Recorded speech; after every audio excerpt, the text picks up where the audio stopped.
plaisir d'accueillir Pierre Gaffier.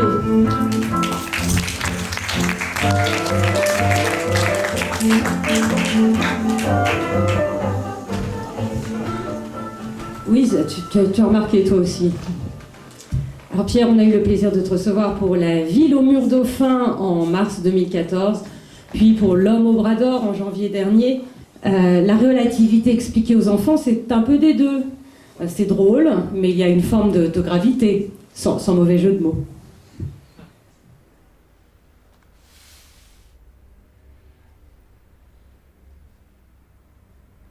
Tu vas leur expliquer la théorie de la relativité. En fait, en le revoyant, ce qui me frappe, c'est la dureté, en fait. C'est-à-dire que c'est trois monologues, je trouve, ce film. C'est-à-dire que je suis frappé par les couples qui arrivent à tenir ensemble 20 ans, 30 ans, 40 ans, sans des fois se parler. Et là, en fait, dans le film, il y a très peu de plans où les parents communiquent. Le seul moment où ils communiquent, c'est dans le jeu avec les enfants.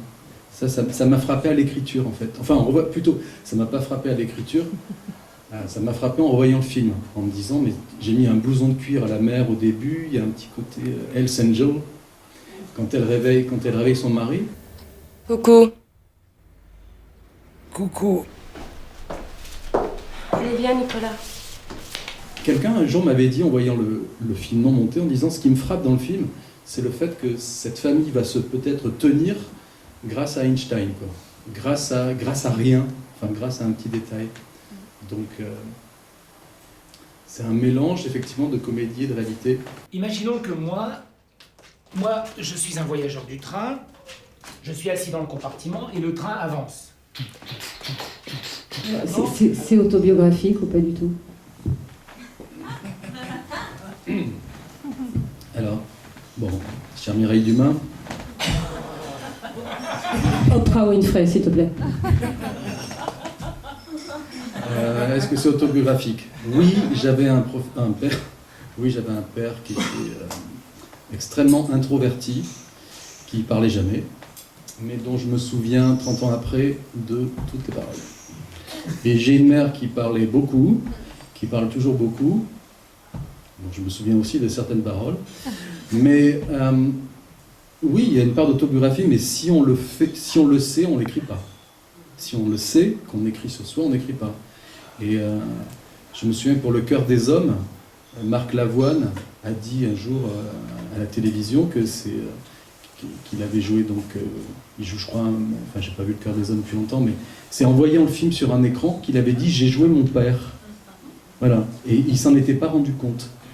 Et moi, c'est pareil, quoi. C'est-à-dire que j'avais envie, à un moment, de raconter une histoire autour de la science, parce que moi, j'ai grandi à une époque où la science était aux études ce que le shit est au reggae, quoi. C'est-à-dire un truc indispensable. Moi, on m'avait dit, si tu fais pas de science, tu réussiras pas. Ont-ils eu raison de dire ça? Même en marchant dans le train, papa n'arrivera pas plus vite chez mamie. Tu comprends? Nicolas, tu comprends?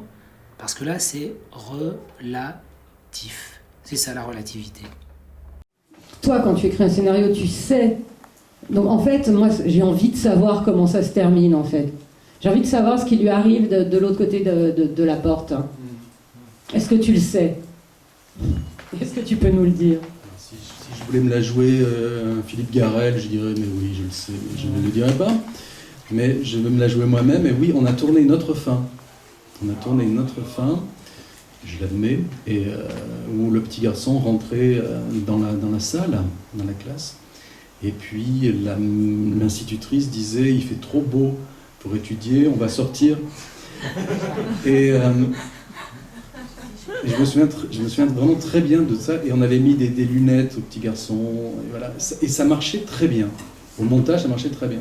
On avait trouvé une dame qui jouait l'institutrice. À un moment, j'avais même pensé que ce serait la mère qui pouvait jouer aussi la voix de l'institutrice. Et puis à un moment, j'ai lâché le morceau, ça ne fonctionnait pas. Enfin, ça fonctionnait un peu, mais à un moment, je me disais, ouais, je sais pas, plutôt l'instinct.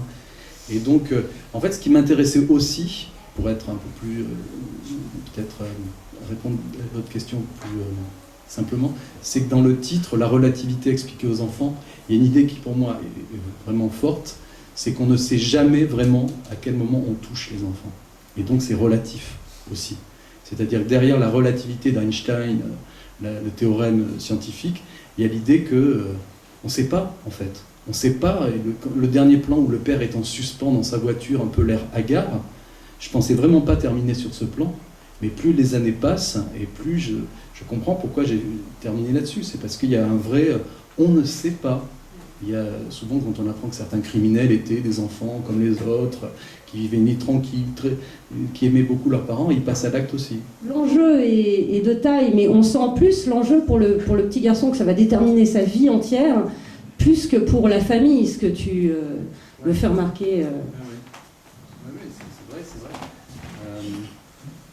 Finalement, le garçon, il parle à peine plus que dans le joli clip qu'on a vu tout à l'heure, hein, le petit garçon dans la rue, il prononce 4 lettres. Et c'est vrai que moi, j'ai horreur des films où les enfants parlent avec des mots d'adultes.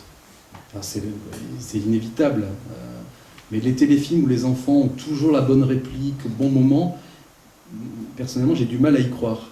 Et il y a certains réalisateurs comme Maurice Pialat qu'on cite souvent, qui n'est pas une mauvaise référence, hein, mais des cinéastes qui arrivent à ne pas faire parler les enfants et à respecter aussi ce moment où les enfants ne savent pas, peuvent même se moquer dans le film, pour moi, il se moque de son papa, où il sent une telle effusion d'amour qu'il peut dire, il peut faire que oui, être très, voilà. Mais l'idée qu'ils ne disent que E égale MC2 et rien d'autre, c'était pour moi un peu, à respecter un peu le mystère de l'enfance, le côté tabou. Et le fait qu'on n'entende pas de bruit dans le couloir de l'école, il y a des gens que ça a un peu troublé, mais pourquoi, etc. Est-ce que c'est un effet? C'était que c'est, voilà, de même que la sieste du papa au début quand il se réveille, c'est pas vraiment une sieste, quoi. C'est presque il sort. Je veux dire, à mon avis, il fuit sa femme, il fuit son fils et il se replie. Et il est obligé d'être. Il se réveille parce que le hasard fait qu'on le réveille. Et donc, voilà, à la fin, je voulais qu'il y ait un côté aussi hors du temps. Enfin, sinon, je trouve que c'est moins intéressant. Puis, quand on fait des courts-métrages de 10 minutes, on est à un moment un peu obligé de tirer vers la fable, quoi. Enfin, des fables sans morale, mais des petites fables. Et surtout, n'oublie pas, à la fin de ton défi, avant de saluer, tu leur dis la formule magique. E égale MC2. E égale MC2. Arrête-moi si je me trompe, mais là, E égale MC2, ça a à voir avec la théorie de la relativité et la démonstration du train aussi, mais E égale MC2 n'est absolument pas la conclusion de la démonstration du train, en revanche. On passe de Mireille Dumas à E égale M6. Vous pouvez répéter la question? Après tout, ce n'est pas forcément ton domaine, toi non plus, de même que ce n'était pas celui du père de ton film. Alors, tu étais critique de cinéma hein, de 1988 à 1992 à Nulle part ailleurs sur Canal+. Tu as donc un œil aiguisé sur le cinéma des autres. Quelles sont tes influences? Quelles sont mes influences? Plus les années passent, c'est plus je réagis en termes de films que de réalisateurs. Ça, c'est sûr. Je ne sais pas si c'est la ménopause, mais c'est du mal. Mais voilà, je n'arrive plus maintenant trop à m'intéresser à la continuité de réalisateurs dans lesquels on cherche parfois des points communs ou dans lesquels je les trouve moins. Et il n'y a rien qui m'excite moins davantage que d'aller voir des films d'inconnus. Moi, il y a un film qui m'a beaucoup marqué, qui n'a rien à voir, que je serais incapable de faire, quoi. Et un film français qui s'appelle Travail d'arabe, de Christian Philibert. C'est un film qui m'a beaucoup marqué. C'est un peu le Père Noël est une ordure des années 2000. Un film très dur et très cocasse sur un jeune mec qui sort de prison et qui veut s'intégrer, qui n'y arrive pas. Voilà, il y a des trucs où j'ai été sidéré pour la première fois depuis très longtemps. Problème avec eux. Allez, viens. Pour 2 minutes. Alors, qu'est-ce qui se passe, Madame Leguet? Jolie maison, hein? Une petite chose, mais enfin, c'est pas grand-chose peut-être. L'essentiel, mais- c'est que vous soyez contente. Hein? Non, justement, ça me plaît pas. C'est joli, hein? Ah, bah voilà. Alors, Eh bien, c'est cette histoire-là. Là, quelle histoire? Ça me plaît pas, ça, alors, par exemple. Qu'est-ce qui vous plaît pas? Non, non. Le coude? Mais oui, on n'aurait pas pu faire passer le tuyau carrément. Leguet, derrière. c'est énorme. Ah bon? C'est l'énorme. Aujourd'hui, avec les chaudières qu'on vous livre, Oui. elles sont tellement puissantes Oui. qu'il y a trop de pression. Si on fait pas des coudes pour réduire la pression, il y a trop de chaleur. Alors si on vous place une chaudière pour que vous viviez les fenêtres ouvertes, c'est pas la peine. On aurait pu tracer droit, vous voyez, Voilà, mais on oui, est obligé de faire un coude. Voilà, Vous savez, chez moi, j'ai la même chose. Hein. Ah bon? Ah oui. Oui, oui. Ah, c'est joli, ils ont mis du 12 en plus, tout en Mais cuivre. je comprends pas, Les c'est- soudures sont belles, Oui. les finitions, Vous avez elles vu sont impeccables. Vous avez vu la tapisserie, là? Comment Oui. elle est abîmée, vous savez. Mais enfin, vous savez, C'est c'est du pas beau boulot, facile ça. d'être handicapé. Alors, Le ce gaz, qui fait c'est que- la sécurité, Madame Leguet. Hein? Oui. Si vous avez un problème, on a un service après-vente. Oui. 24 heures sur 24, Voilà, n'hésitez oui. pas à vous appeler à la Oui, maison mais moi, il me Gutti, faut hein. beaucoup de chaleur, monsieur, parce que, vous comprenez, j'ai du rhumatisme, Eh oui. je suis handicapée. Ma belle-fille voudrait que je parte en maison de retraite. Hein. Mhm. Vous comprenez, elle, comme ça. Elle se dégage. Elle vend la maison, Mhm. elle a l'argent, et moi, on m'a expédié. C'est bien, il y a des gens qui Comprenez? vous entourent, c'est bien ça. Madame Leguet, je suis Comprenez? ravi de vous avoir rencontré. Moi, je vais vous dire, les maisons de retraite, c'est l'antichambre de la mort. Ah, dis-moi. Oui.